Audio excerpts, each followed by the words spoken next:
KBC News. As our world changes, we'll keep you up to date with the latest information. News Talk KVNU 102 FM 610 AM.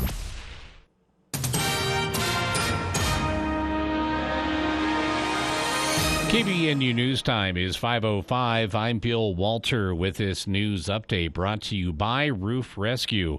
A 31-year-old Las Vegas man was arrested after a high-speed chase through Cache County late last night and early this morning.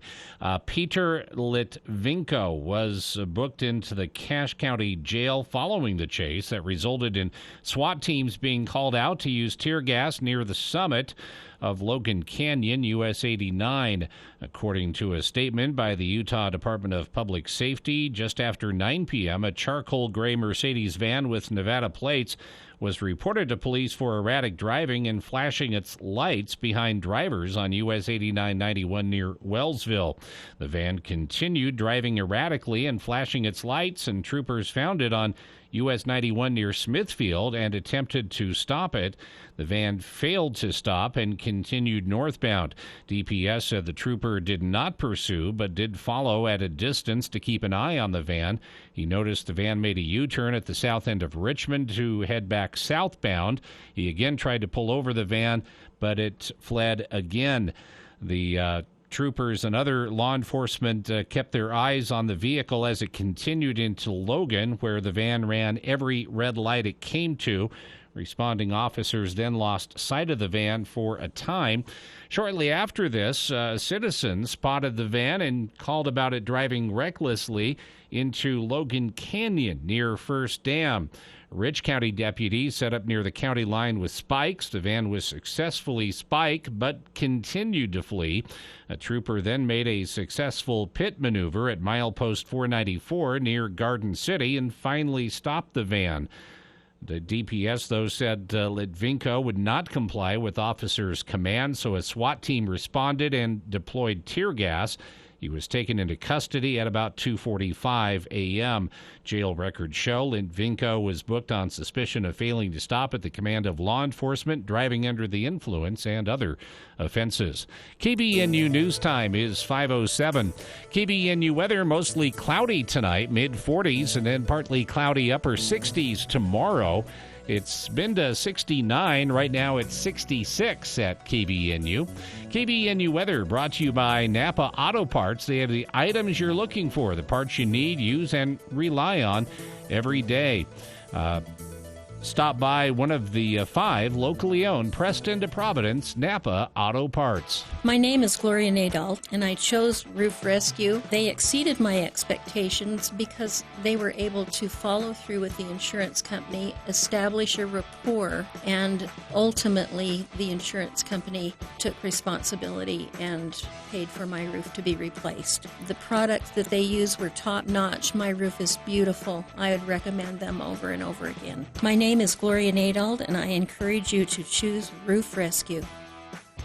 KBNU News Time 5:08. Utah's Lieutenant Governor Deidre Henderson took a boat tour of the Great Salt Lake on Tuesday to see low water levels firsthand. The lake has garnered national headlines because of record low water levels. Scientists are worried about the environmental, economic, and ecological consequences of a shrinking lake. Henderson said that there's a lot riding on this lake, and it's going to take long-term efforts from everybody to be able to turn this around. Utah lawmakers did pass a series of bills related to water and conservation in this year's regular legislative session, but some lake advocates worry it's not enough. Even as some activists yearn for stronger action to address the lake's issues, they also admit this year it has been a turning point in how Utah's elected leaders view the lake. Henderson also admits that all Utahns, even elected leaders, are now paying attention to something they've ignored in the past. KBNU News Time 5:09. For more details on these and other stories, visit CacheValleyDaily.com. Taking news to an all-new level. News Talk KVNU 610 AM and 102.1 FM. Happy Mother's Day from Messy Needham Jewelers. To help you celebrate the special mother in your life, we're offering dinner for two with a purchase of $149 or more. Recall tender family moments with an elegant Yadro figurine, or remind her of your love with a quality music box she'll treasure forever. Choose a kitchen or home decoration you simply won't find anywhere else. Essie Needham's gift department is the place to go for the people and occasions that matter most. Essie Needham Jewelers, middle of the block at the sign of the clock. Been with the same insurance company for many years, you're probably experiencing rate creep. Hi, this is Matt Robbins with Quality First Insurance. What is rate creep?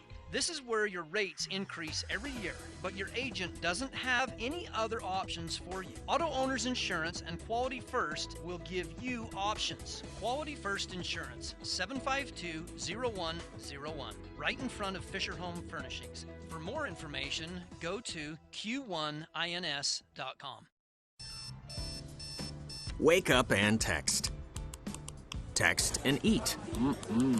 Text and catch the bus. Text and miss your stop. Wait. Text and be late to work. Sorry, I'm late. Text and work. Text and pretend to work. Text and act surprised when someone calls you out for not working. Who, me? Text and meet up with a friend you haven't seen in forever. Hi. Oh, hey. Text and complain that they're on their phone the whole time. Text and listen to them complain that you're on your phone the whole time. Text and whatever. But when you get behind the wheel, give your phone to a passenger. Put it in the glove box. Just don't text and drive. Visit StopTextsStopWrecks.org. A public service announcement brought to you by the National Highway Traffic Safety Administration and the Ad Council.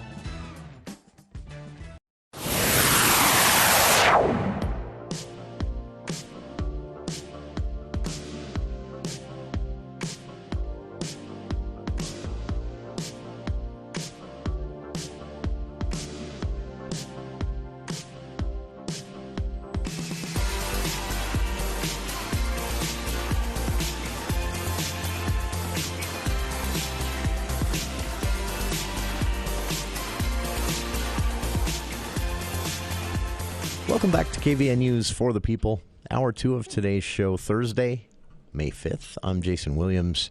Bill Walter here in the studio as well, and we are joined by a very special guest as we continuously make our way with time with each and every candidate, many times over if we're able to, ahead of this June 28th primary, where here in Cache Valley we have a primary in a state house race. We have 2 county council primaries. We have the 1st Congressional District primary for Republican nominee for the House. And, of course, we have a United States Senate primary playing out statewide. And joining us here in the studio, Republican candidate for that nomination in that United States Senate race, Becky Edwards, former state lawmaker and a guest here on our show previously. It's a pleasure to have you back. And can I start with this? I started the show with this little rant. Can I ask you what you think of people trying to turn left across Main Street, Logan, in the middle of the afternoon? I'm just kidding. We won't start there. Oddly enough, I have rant. Experienced that. Not enough to get like in the rant stage, but I hear you on it. Yeah. It boggles me. Why would you? You'll be there for hours, and the risk anyway. Your campaign has been aggressive. I wanted to start out with that. I don't remember when you launched. It's been a while, though. And you've traveled the state a few times at this point. This comes on the heels of, as a state lawmaker representing a single district. Can you talk about that experience a little bit? Going from representing a state house district to, at this point, getting to know the entire state. Yeah, it has been an amazing experience and such a privilege. So I announced my candidacy almost a year ago. It was May 27th. I knew it had been a while. And, it wasn't very long after that we were up here in Cache Valley. And we've been up here many times throughout the summer and the winter. And now we're here again today. And it is always a good day when we're in Cache Valley. We have a long history of some great partners of community members here working on issues with me when I was serving in the Utah House. And I love to continue to learn about the community here, the good things that are happening, and how I can be a partner and help support the community members and families and businesses that are growing here.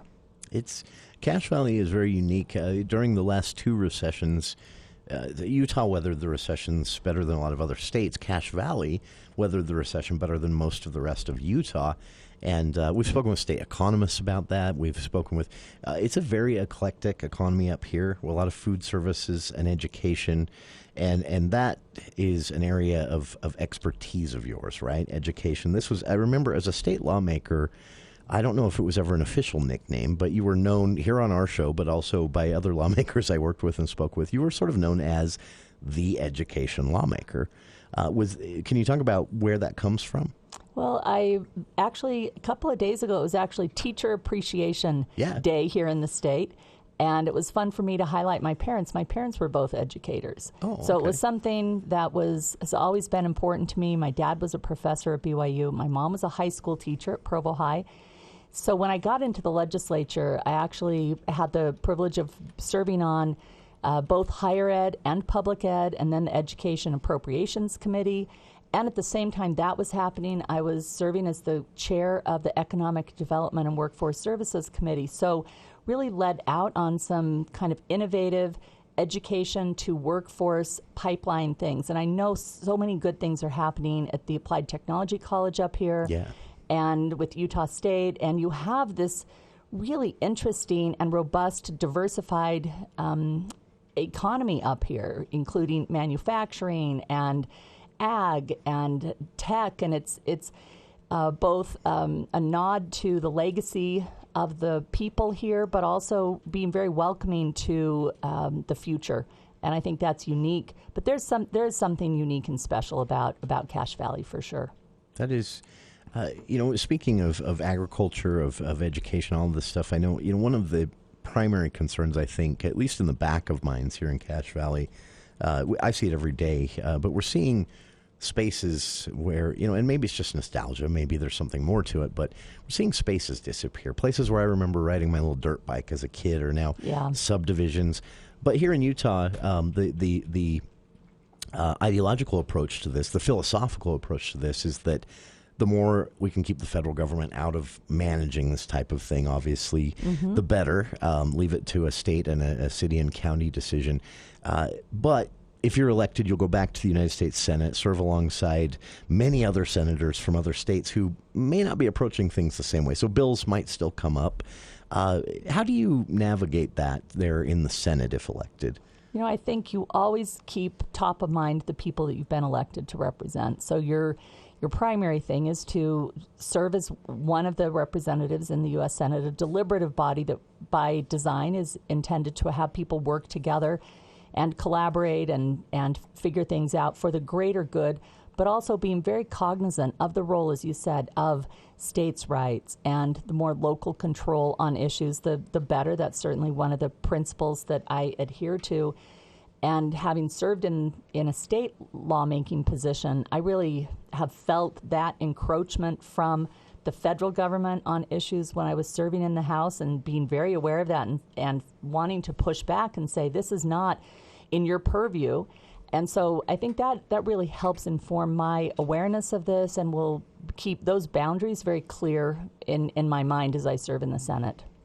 This is an understatement, but the politics of the day are odd and have been for a few years.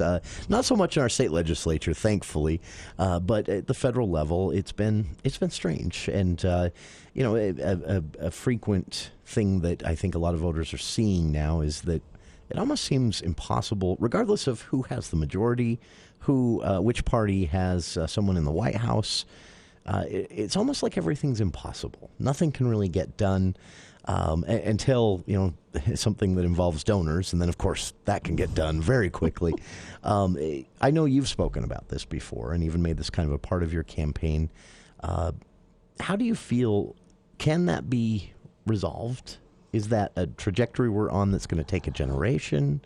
I absolutely think we can resolve this. I have deep faith in the desires of the people of this country, that this is what the people want. People want to see their elected officials in Congress work together, move the issues forward, and get away from this gridlock and hyper-partisanship that we see on, honestly, nearly every single issue. the end of the day, it's just an incredibly ineffective way to hold office.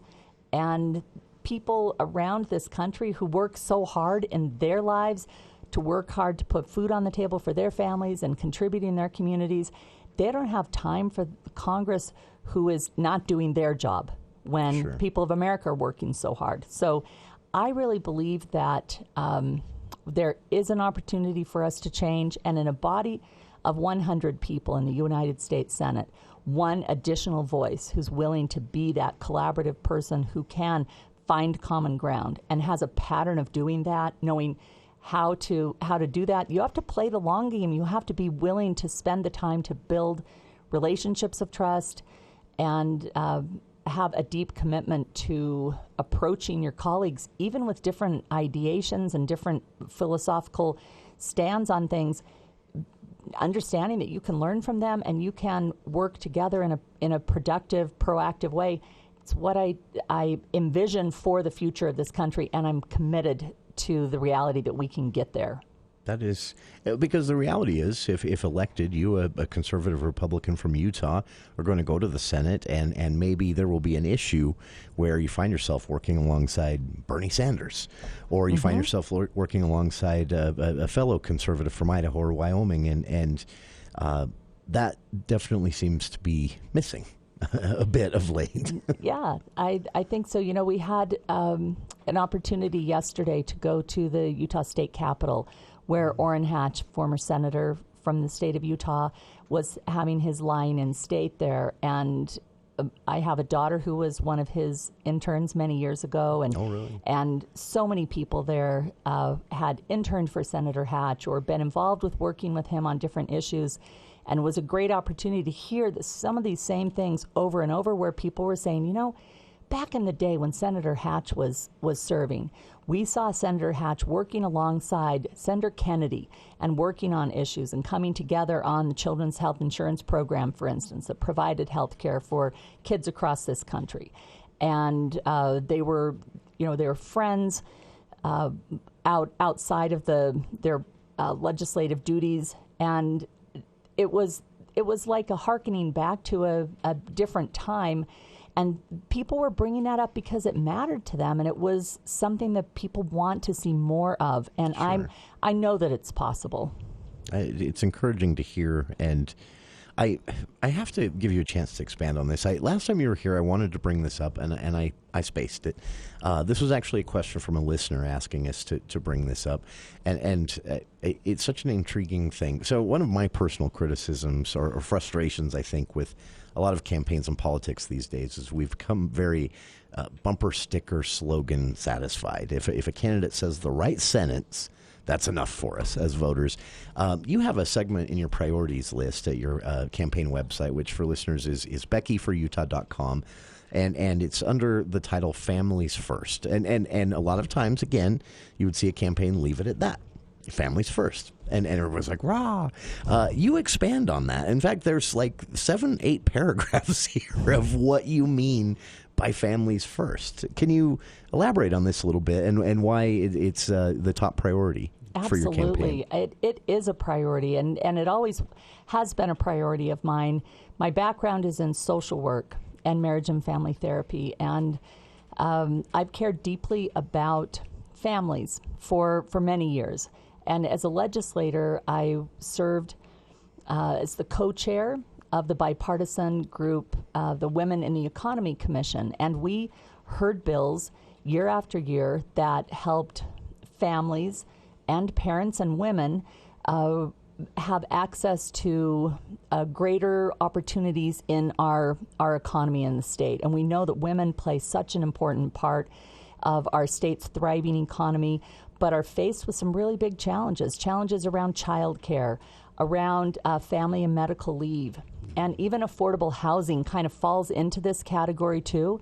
And we know that as women thrive, families thrive. And as families thrive, our state thrives. So issues around family economic prosperity, and this includes access to adequate health care, educational opportunities, and making sure that those are plentiful and readily available for women across life's spectrum, I think, has always been something that I've been in the trenches on, working for, and intentionally in this campaign continue to really seek out women across this state, listening to their needs, their stories, and seeing how on a federal level we can help support the kinds of things that are so needed in individual women's lives. This is, it's been exciting in Utah to see the success of campaigns like Real Women Run. Yes. And the work happening through the Women in Leadership Project at Utah State University is, well, we steal it all the time here on the show to talk about because it's a great topic. But speaking of issues that affect women, big news this week with a leak of a draft, which may or may not in the end be the final opinion ruled on or voted on by members of the Supreme Court. But it understandably created a huge uproar, and Democratic Senate President Chuck Schumer said in response there will be a vote, and they know how the vote will play out, but they're going to have this vote almost as a position signaling measure. The implication there is that this is going to become a legislative issue going forward, and that could mean if you're elected, it'll be something that will come up that you'll have to weigh in on. How do you navigate this? Admittedly very emotional issue for everyone on all sides. It certainly is an emotional issue, and I think it's important as we're talking about this on May 5th in 2022 that this is a leaked document, this is a draft, and we're not hearing the final decision from the Supreme Court. What I can tell you as a state legislator, former state legislator, is that the policies around women's access to health care, this includes birth control, this includes maternal health protections and resources, both physical and mental health for women. It includes women's health through the years. That is incredibly important, and those policies that help support women across the lifespan are honestly things that we need to have top of mind and top priorities, and they're not always top priorities. And so for women across this state and across this country, this has been a very complicated and difficult to navigate situation here over the past few days, wondering what this means, wondering how this will impact women's lives, because in all honesty, I think every woman is having some personal sense of what this means to them. Sure. And I think top of our radar should always be that when we're dealing with issues like this, including women in those discussions is something that is really important. It doesn't always happen. You mentioned the work of Dr. Susan Madsen at Utah State. Yeah. And she's amazing. We've worked together, in fact, on Real Women Run that you mentioned. The group really? That, yeah, I didn't know that. Yeah, we were on the organizing committee there for several years, but and that's a group that encourages women to jump into the political sphere and run for office, help others be politically engaged. But her work speaks about some of the blind spots we have as a society around supporting women. And this is young women, this is girls in elementary school, how we frame their educational opportunities and their experiences as they go through K-12 education and the opportunities that they face in post-K-12 and in the workforce. And there's just a lot of work to be done here around these issues. And quite honestly, we need to come together as a community, as a state, as a country to every person who has an impact on a system to see how we could work together to be more inclusive and more understanding and thoughtful around the future of these kinds of legislative things that you're mentioning here. And, it's so important to bring different voices in because of different perspectives. And an example I can give for listeners on this, if you want to check this out as well, the link to the Women in Leadership Project is a permanent link on our Facebook page there. But Dr. Madsen came to us one day and talked to us about their study on the media, how we in the media talk to and about women as candidates. And it was a fascinating interview, and as she's talking, I'm like, oh, I do that? Oh, I do that? Oh, I just did that yesterday.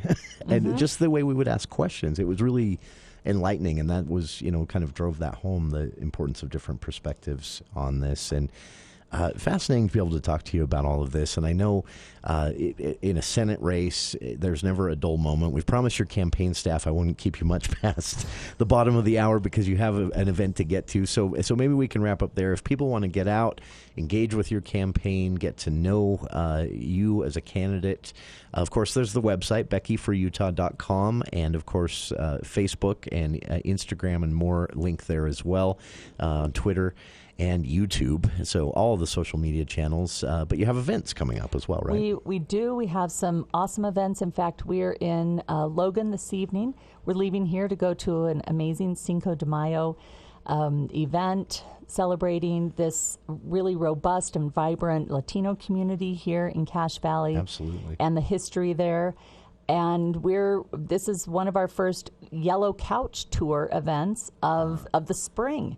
The Yellow Couch Tour is, we're taking a couch from my house around the state. I know. It just barely fits in the back of my car. And it's a symbol of something I did when I served in the Utah House, of having people in my living room every Saturday during the legislative session. We'd sit on couches, talk about the issues in my living room. And it's kind of a symbol of that approach of listening, learning, and then acting on what I've learned from people around the state. That's the genesis of this Yellow Couch from my house. And so the couch is actually over there at the Cinco de Mayo waiting for us to arrive. But we'd love to see anyone who wants to stop by. And we have an events link on our webpage that talks about other opportunities for folks in the community to participate in our events. And if people want to help us hold an event in their community, or a cottage meeting, or a bagel event of your own, with or without the couch in your home, we'd love to. Please reach out to us, and we'd love to engage and continue to take this message of better leadership and better solutions on behalf of the people of Utah and the U.S. Senate. We're excited to be in this race and looking forward to, I'm going to give you something that might surprise you. In 33 days, the ballots will drop in mailboxes. So if you are a registered Republican, you'll be eligible to vote in this Republican primary. And those ballots are going to be mailed out on June 7th. So around June 9th or 10th, expect that in the mail. The day you get that, don't throw that in a little Tupperware box with all your old mail. Just get that ballot out and do some thinking about the races. We'd certainly love people's consideration and support in our race, but let's get those sent back in and participate in this great privilege we have here in our country of democracy and making our voices heard. Sure. And again, for Cache Valley, so many reasons for Cache Valley voters, registered Republicans, to be weighing in these races. Again, primary in 2 county council seats, primary in a Utah House district, primary in the 1st Congress, 1st Congressional District seat. I'll just go home now. And, of course, your race, primary happening there for the United States Senate. Candidate. It's a big year. It really is, and for Cache Valley, this is, sometimes we see low turnouts in these primaries, and we don't want to see that this time. As Becky said, also, don't be me. Don't put that ballot off until June 28th, and then have to run and wait in line. Get it in the mail when you get it, and cast your vote. Candidate for United States Senate, Republican, former state lawmaker Becky Edwards has been our guest. You can connect with her campaign, again, a few different ways: Facebook, Instagram, YouTube, Twitter, and more. And you can find links to all of those. The easiest way to start, see events, her priorities, and more, beckyforutah.com. And I've linked to that on our Facebook page. And Becky Edwards, Republican candidate for United States Senate. Again, a pleasure to have you here in the studio. Always wonderful to be here. Thank you so much. We'll speak again soon, I'm sure. And for listeners, we'll keep making time for the candidates. If you have questions or comments for any of the candidates, send them in, kvnuftp@gmail.com.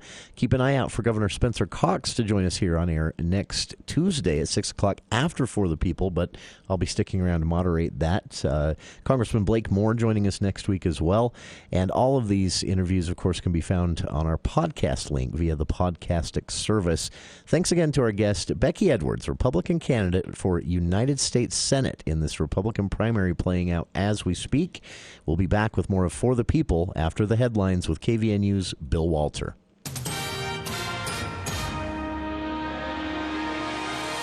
Thank you, Jason. KVNU News Time is 5:35. The news is brought to you by Northern Steel Buildings. Cache County Sheriff's deputies have arrested a 44-year-old man who they say threatened to kill his girlfriend, law enforcement, and a judge. Antonio F. Muñoz was booked Wednesday into the Cache County Jail, where he is temporarily being held pending arraignment in First District Court. According to an arrest report, sheriff's deputies received text messages allegedly sent to Muñoz's girlfriend. In them, he threatened to kill her and others. In the messages, Muñoz wrote that he wanted to stab someone that would then end in a gunfight.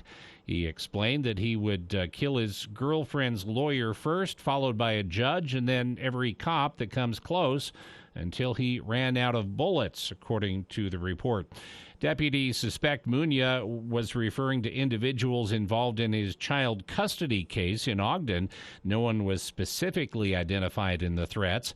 Muñoz was questioned by investigators Wednesday. He allegedly admitted to sending the messages, stating he was frustrated and would not carry out the threats. Deputies served a warrant to Muñoz's residence. Several firearms and marijuana was found and taken as evidence. According to jail records, Muñoz was booked on suspicion of threatening a judge, possession of a firearm by a restricted person, possession of a controlled substance, and obstruction of justice. A big event for the Cache Makers Girls in Space Camp arrives this Saturday. That's the day for the official launch of their weather balloon, which is the culmination of a project that started the second week of March. On KVNU's For the People program on Tuesday, volunteer mentor and Cache Makers co-founder Kevin Reeves says he's been impressed in working with the youth involved. It has been a blast. What I've learned from this project as our young people, in this case we have 16 young ladies, the age of 11 to 17, they catch on very quickly to this STEM stuff. They have a blast, they dive right in, and it has just been an honor for all of us mentors to work with them. Reeves said at first the girls mostly did not know each other, but they put them in and taught them how to solder, and they built a little LED solder project. Then they got them on a microphone and they talked on amateur radio.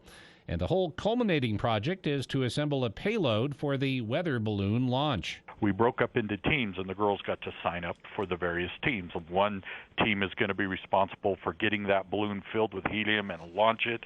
Another group is making sure all the electronics are assembled and turned on, and the other group is responsible for turning the tracking electronics that are going to help us find this thing and track it as it goes up and comes down. And another group is working on right now running predictions.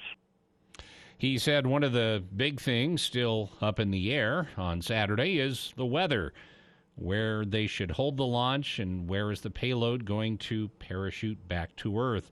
Reeves said, just like NASA and SpaceX, if the weather is bad, they will scrub the launch until later. They will post the location for the launch if held, and more details by Friday night at 8 p.m. on the Cache Makers 4-H Club Facebook page. And students at Bolton Elementary School in Bountiful are sending comfort to Ukrainian children. They are making teddy bears that will go to refugees from Ukraine, going through the organization Dolls of Hope. In just a month, sixth grade students from the Student Council and the school's Sunshine Club exceeded their goal of 50 teddy bears. Kirsten McNeil, a teacher and student council advisor, told KUTV that the kids made at least 83 bears. Some retired teachers also threw in a few of their own bears. When McNeil first heard about the effort, she knew it was a perfect opportunity for her students to serve others, a big mission of both the Student Council and Sunshine Club. KBNU News Time is 5:39. The wind is whipping, rain is pouring, branches are falling, and it could hail at any minute. How could you leave your baby out in that storm? Well, I can't park her in the house. Oh, baby, Daddy loves you. I'm so sorry. What can I do? Call Northern Steel Buildings to protect your baby. We build custom agricultural buildings, barns, arenas, warehouses, and equipment storage that's built to last. Schedule a free consultation at northernsteelbuilding.com. That's northernsteelbuilding.com. Value from concept to construction. KBNU weather for tonight, mostly cloudy skies, overnight low in the mid-40s, partly cloudy tomorrow, upper 60s for the high. Slight chance of rain showers early Saturday morning, and then a slight chance of showers throughout the day. Maybe a rumble of thunder as well in the afternoon. Cooler, high temperature around 60. It's been to 69. It's 67 right now at KBNU. KBNU weather brought to you by Logan Dental Associates. Make your appointment at Logan Dental Associates with Dr. Brandon Preby, Curtis Taylor, or Anthony Larson. Or if it's more convenient, visit them at their Cherry Creek Dental Office in Richmond, a full-service dental office to take care of the entire family. Also part of that group, Dr. Paul Harris. And if you'd like more details on these and other stories, visit CashValleyDaily.com. We are celebrating Cinco de Mayo at the Cache County Fairgrounds. You couldn't ask for better weather to come out and enjoy the celebrations that continue until 8 o'clock tonight. There's live music, mariachi bands, and Zumba, plus also over a dozen food trucks with authentic Mexican treats, and you're going to love all of the things for the kids. They've got bounce houses, climbing walls, face painting, traditional Mexican piñatas, and there's dozens of booths that are set up with all sorts of cool ideas for gifts. You know, Mom's Day is coming up, and yeah, who wouldn't love some jewelry, clothing? They've got home goods and gift ideas as well. Plus, also, you can come by and grab some food while you're here. This all continues until 8 o'clock. It's Cinco de Mayo at the Cache County Fairgrounds, a family-friendly event. So bring all the kids down and enjoy Cinco de Mayo with us at the Cache County Fairgrounds. Again, this continues until 8 o'clock, right across the street from the Logan Aquatic Center. Finding comfort outdoors by upgrading your landscape is now easy and possible with the creative touch of Canyon Landscaping. Designed planting beds, landscape lighting, and paver patio upgrades will let you easily relax, entertain, and enjoy your home. Elegantly designed, professionally installed, on a budget, on time, guaranteed. Discover more at canyonlandscaping.com. Then call to schedule your free consultation. Call 752-3838 or go to canyonlandscaping.com. Canyon Landscaping. Look for the leaf. The Logo Shop invites you to sign up for a foursome and support the Logan Schools Foundation Slough in the Rough Golf Tournament, scheduled for Friday, May 13th. It's a great morning of golf at the Logan River Golf Course while raising money for the students and teachers in the Logan City School District. Contact Shanna Longhurst at the district office to sign up, or just email shanna.longhurst@loganschools.org. The Logan Schools Foundation Slough in the Rough Golf Tournament, Friday, May 13th.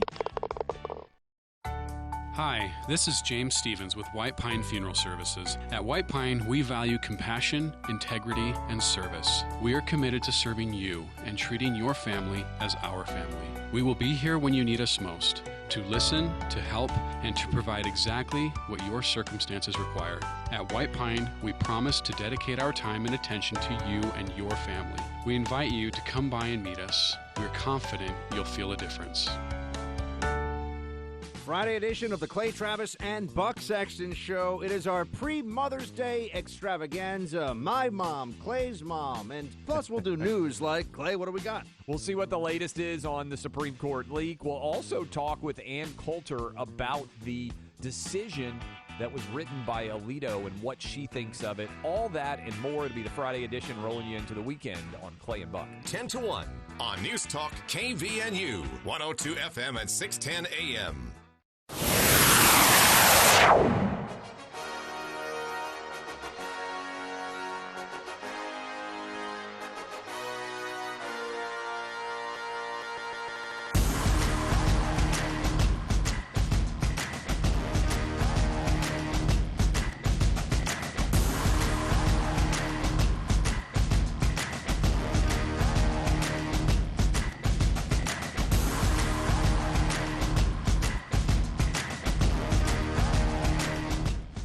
Welcome back to KVNU's For the People. Thanks again to Becky Edwards for stopping by. It's fun to get to know all these candidates, and I hope that through listening to the show, you're getting to know the candidates.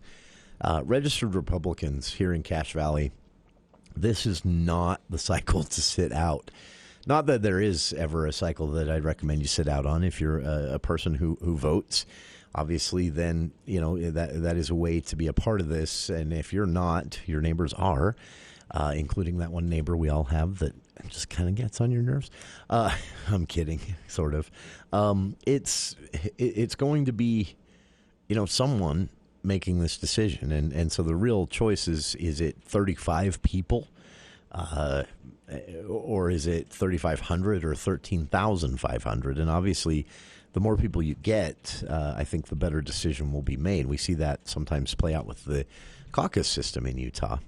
So I think the fact that we have a primary playing out between Val Potter, former state lawmaker, and incumbent lawmaker who ousted Potter in the last race. Potter seeking to reclaim that seat from voters or with voter support. So Val Potter and Mike Peterson, Republican primary playing out there. And after county delegates decided not to make that decision for registered Republicans, they said, we're going to boot this one to the primary and let voters decide. Then you have 2 county council seat primaries. We spoke with them in the studio here recently. You have for the Northeast seat that is open due to Gina Worthen dropping out of the race there. You have Chris Booth and Mark Hurd vying for that spot. Both Republicans. Only registered Republicans, by the way, are able to vote in these Republican nomination primaries. But it being Utah, this is the real race. Whoever wins, if Becky Edwards wins the United States Senate Republican primary, she's going to go on to become the next United States Senator from Utah. That's how it works. Sorry, Democrats. It might change one day, but not this year. So same with those county council races. So one of either Chris Booth, former Cache GOP chair, or Mark Hurd will be the next council member for the Northeast seat. For the Southeast seat, which is also open after Gordon decided it was time for him to retire, Zillis, that seat was open, and so you have Catherine Buse and Ladd Kennington, who were also guests here in the studio a few weeks ago, who one of the 2 of them will win this primary and be the next Cache County Council member. So this is important. Then, of course, you have the congressional district race. We spoke with one of the Republican candidates in that CD1 race. This is for United States House. So Becky Edwards for United States Senate was our guest here this hour. In Congressional District 1 for United States House, you have incumbent Blake Moore, who will be our guest next Tuesday on the show. You have our guest yesterday on the program, Andrew Badger. And then a person who ran for the nomination 2 years ago, seeking a second chance at that, Tina Cannon, who hails from the Morgan County area. And she'll be our guest soon on the show. We haven't nailed an exact date down yet. So those 3 spots, or those 3 candidates, one of the 3 of them will go on to represent Utah in the United States Congress. And that will be decided on June 28th. Well, I mean, we'll get the results June 29th or 30th, and then it won't be certified until 10 days after that. But the ballots will be cast between June 7th and June 28th. And just a quick reminder on that, this is a mail-in ballot election, as we've done for more than a decade here in Cache County and throughout Utah. And that means that those ballots must be postmarked by a certain deadline. That is actually Monday, June 27th. So you should start, if you're a registered Republican, you're going to start seeing your ballot show up sometime after June 7th, as County Clerk Jess Bradfield told us just yesterday on the show. And then the June 27th deadline is for postmarking the ballot. That's the day before Election Day. And then, of course, June 28th, if you have not already mailed your ballot on June 28th, do not mail it on that day. It won't count. If you want your ballot to count and have not mailed it by Monday, June 27th, you need to take it in person or find a drop box. There will be drop boxes at every city building throughout the state throughout the valley, so not at all hard to find. I guess you could take it with you on a trip to Salt Lake and drop it in a drop box there, and eventually would make its way to Cache County. But why bother? Find one here locally and drop it in the drop box on June 28th, or take it to the clerk's office, the county building there, in person. And as Jess Bradfield, Cache County Clerk and Auditor, told us yesterday, something a bit different this year. Utah state law passed without giving the counties any money to do this, unfortunately. Utah state law passed that requires a certain observational options for the election. This, of course, comes, for better or worse, on the heels of a lot of conspiracy theory about the stolen election in 2020, which, again, there's no evidence of. But either way, enough lawmakers in Utah either bought into that or didn't want to publicly laugh at that, and the bill passed. And so it requires a certain amount of screening room for poll watchers. Let's put it this way. Basically, poll watchers need to be able to get closer. I personally, some people objected to this. I don't have a problem with this. The only problem I had with this bill is that the legislature didn't fund it, so they kicked that onto the shoulders of counties to figure out how to fund it, which the legislature likes to do, and I think it's not good planning. But either way, it was mandated in this last legislative session, and so the county, as Jess told us yesterday, is going to have to find a larger location for the official election HQ/ballot processing site. And so what they're going to do is, instead of doing it all there at the office in the old county administration building, they'll do it at a building at the airport, which the county currently owns but is leased until now to Search and Rescue. Search and Rescue, though, has a new location, so that building isn't needed by Search and Rescue. So they're going to basically go to the Airport Authority Board and request a change on the name of the lease before the lease expires, which they'll get approval for, of course. And so the official ballot processing election HQ for Cache County will actually be out in North Logan at the airport this year. As Jess Bradfield, Cache County Clerk and Auditor, explained yesterday on the show, again, this is happening because of the passage of that law that mandates that poll watchers aren't new. That isn't because of all the big lie stuff. Poll watchers are a frequent part of the election, and they're an important part of just transparency, accountability. And those poll watchers are going to, because of the change in state law this year in the session, they're going to need to be able to get closer. I don't remember what it used to be, actually, and I think Jess actually said it yesterday, but I've already forgotten. But because of this law, they need to be able to get within 6 feet of where ballots are being processed and watch. That's what poll watchers do.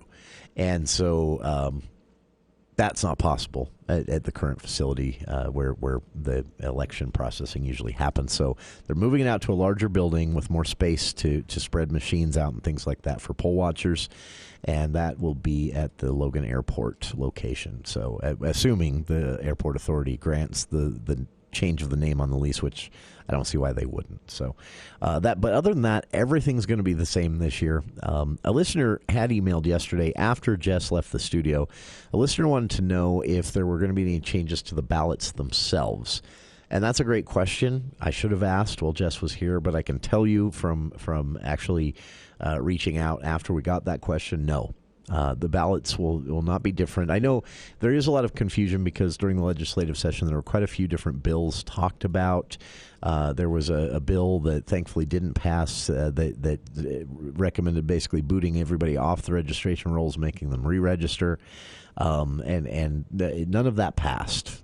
So any bills proposing changes to ballots, how they look, how they work, did not pass, and so this was one of the only election bills that passed. Well, there was another that mandated surveillance of drop boxes, which, again, an expense the state didn't pony up to help counties out with, but every drop box will have to be under 24/7 video surveillance, which I still worry is going to get somebody in a lawsuit one day due to a license plate or something like that, but that's where we're at.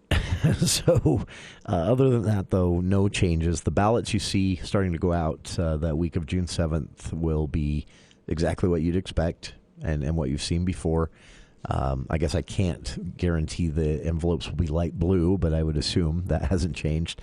But yeah, signatures, I appreciate a listener asking about the signatures will be the same. Signatures on file will be the same. So if you've previously registered, they have a signature for you on file already. None of that has changed. So again, I know a lot of this was debated during the legislative session, and thus I think there's a lot of confusion out there. But very few of these bills actually ended up passing. So they made headlines. They got talked about. Only two of them actually passed. The one that requiring video surveillance of drop boxes, and one requiring poll watchers, or allowing for poll watchers to get a bit closer to the action, within 6 feet instead of the 15 or 30 feet it used to be. So they can't get right up against it because that's a security risk, but they lawmakers felt that they should be able to stand a bit closer. So that requires Cache County to move to a different building for ballot processing this year. So more on that at CacheValleyDaily.com, and we'll be back with more of For the People right after this. Wow, your cars look so shiny. Thanks. I've been taking them to Green Gorilla Car Wash. Thanks to their new ceramic application, my cars have never had such a glossy shine. Sounds expensive. You haven't heard about their sale? Right now, their Jungle membership with ceramic coating is half off for every vehicle. Instead of $30 per month, I'm only paying $14.99 from now until September 2022. That's almost a whole year. I know. My half-price membership is good at both Green Gorilla locations in the Valley. I better head there now. Jessup Insurance and Retirement Services. Let us guide you. Jessup Insurance has a local office with professionals that understand all the Medicare plans available to Utah and Idaho citizens. They simply make Medicare understandable at no additional cost. Call Jessup Insurance 435-213-3200 or Google Jessup Insurance. Jessup Insurance and Retirement Services. Let us guide you. This Mother's Day, surprise Mom with flowers, dinner for two, and a piece of jewelry from S.C. Needham Jewelers. Choose from a large selection of pearls, gold, silver, and diamond jewelry. Or you may find something special for her in our family jewelry collections. With Mother's Day this Sunday, consider an S.C. Needham gift card as a timely gift. With the purchase of $149 or more, you'll receive a spring bouquet of flowers and dinner for two. Come shop today for the people and occasions that matter most. S.C. Needham Jewelers, middle of the block at the sign of the clock.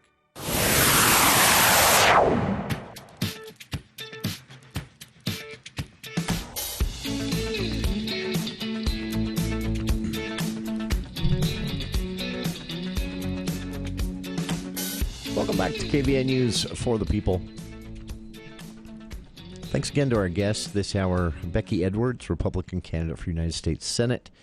BeckyForUtah.com, her website. The campaign's also on Facebook, Twitter, Instagram, YouTube, and more.